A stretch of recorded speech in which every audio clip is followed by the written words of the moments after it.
Taigi šiandien mes po reklamos tęsime vykusio Austrijoje pasaulio fitneso čempionato apžvalgą ir šiandien jūsų dėmesio yra tos kategorijos, kurios mano atžvilgiu peržengia fitneso ribas, tai yra tampa kultūrizmu. Mes matome visų dalyvių galbūt tokį iškilmingą paradą ir kaip tik to jau papasakosiu apie tos sportininkus, kurie. Beje, šį kartą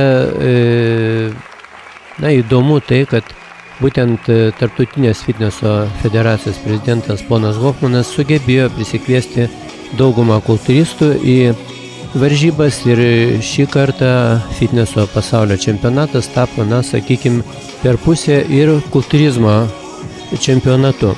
Dabar jūsų dėmesio yra vyrų performance kategorija, tai yra iš šiandien matysiančių sportininkų, kurių raumeninas yra mažiausias, ir Marija Odzis, Kroatija, užkovojęs antrąją vietą vyrų performance kategoriją iki 35 metų, buvo antras, o Marijan Siška, Slovakija, kurį kaip tik dabar matom savo ekranuose, tampa čempionu.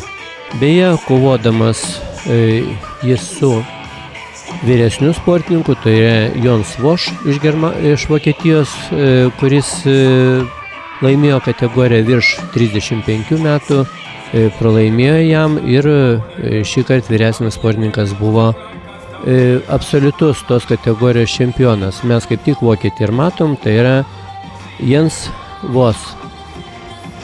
Labai raumeningas sportininkas ir sakyčiau, kad prilygstantis daugumai Lietuvos kultūristų pagal savo apimtis, pagal savo konstrukciją, nors ši kategorija, tai yra, jeigu žiūrėti lietuviškais maštabais, yra tarp klasikinio kultūrizmo ir kultūrizmo. Dabar jūsų dėmesio yra vyro atletik kategorija, tai jau, sakykim, kad jau visai kultūristai. Ir jūsų ekranuose yra Goran Simič, Slovenija, tose varžybose iki 35 metų amžiaus iškovojęs antrąją vietą.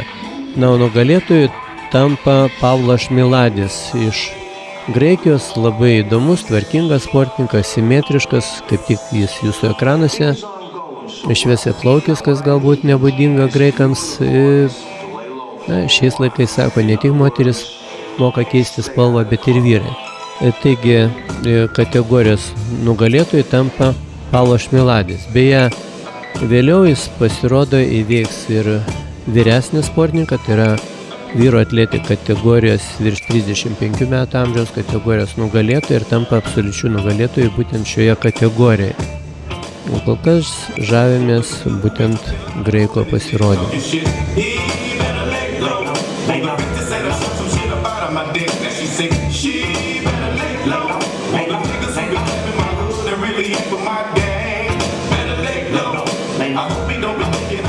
Taigi kategorijos nugalėtojas vyro atletik kategorija virš 35 metų yra Pavlas Miladis, Graikija, o dabar mes matom Hasan Tabrizį Nauri, kuris yra vyro atletik kategorijos virš 35 metų antros vietos laimėtojas. Beje, galbūt daugam įdomu tai, kad Iranas dalyvauja aktyviai kultūrizmo ir fitneso sporte, nes ten retai yra parodomas kūnas ir ne tik tai, kad dalyvauja, bet turi puikių sportininkų. O dabar Darko Belusič iš Kroatijos, tampantis būtent atletik kategorijos virš 35 metų amžiaus nugalėtojo. Beje, jisai pralaimėjo Pavlas Miladis iš Graikijos, kurį mes matėm anksčiau. Tačiau vis tik tai labai gera sportinė forma ir sakyčiau, kad pakankamai kultūristiškas stotas, prilygstantis, sakykim, daugumai Lietuvos neblogo lygio kultūristo. Štai toks yra fitnesas. Tai yra vyro atletik kategorija. Keliausim toliau, tai yra kita kategorija, kurią mes tai jos matysim, tai bus vyro superbody kategorija ir čia taip pat stebins, matom dabar kol kas visą kategoriją, čia išlenda ir matytų veidų iš Latvijos, tiesa, jie nepapuolė į šešetukus. O dabar jau superbody kategorija ir Gregor Tuš, Slovenija, būtent jis vyrų superbody iki 35 metų kategoriją iškovoja antrąją vietą. O nugalėtojų tampa vėlgi iš to pačio egzotiško Irano Reza Yesamzadeh, kurį mes to jau ir pamatysim savo ekranuose. Štai jisai elegantiškas, tvarkingas ir labai gerom kojom, kas, sakykime, su tokiom kojom fitnese turbūt nelabai, kur buvo ribojamas, bent jau Lietuvoje yra ribojamas ūgio svorio santykis, tai yra grinai kultūristas ir labai geras kultūristas.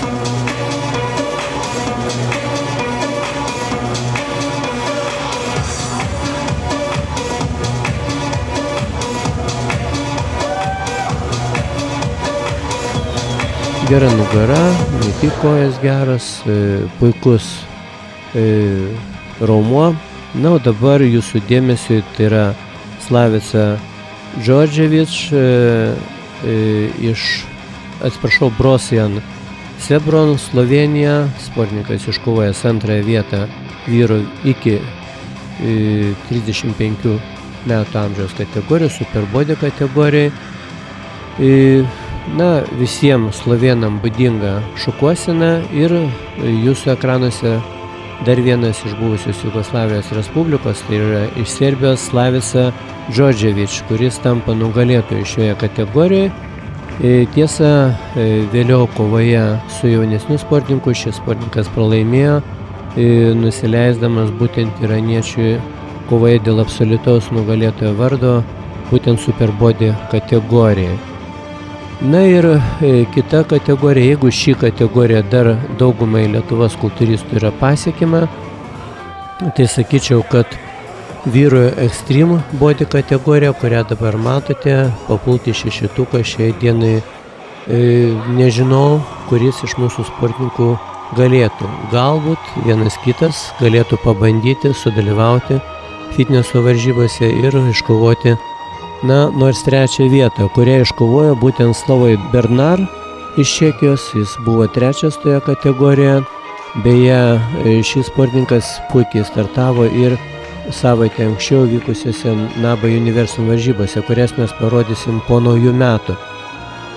Taigi, kaip jau sakiau, kad būtent federacijos prezidentas sugebėjo pasikviesti į būtent fitneso varžybas aukštos klasės kultūristus ir aukštos klasės kultūristai be abejonės, kad nepaliko tradiciniam fitneso atstovams jokių šansų į bent kažkokią netgi į šešetuką pretenduojančią vietą.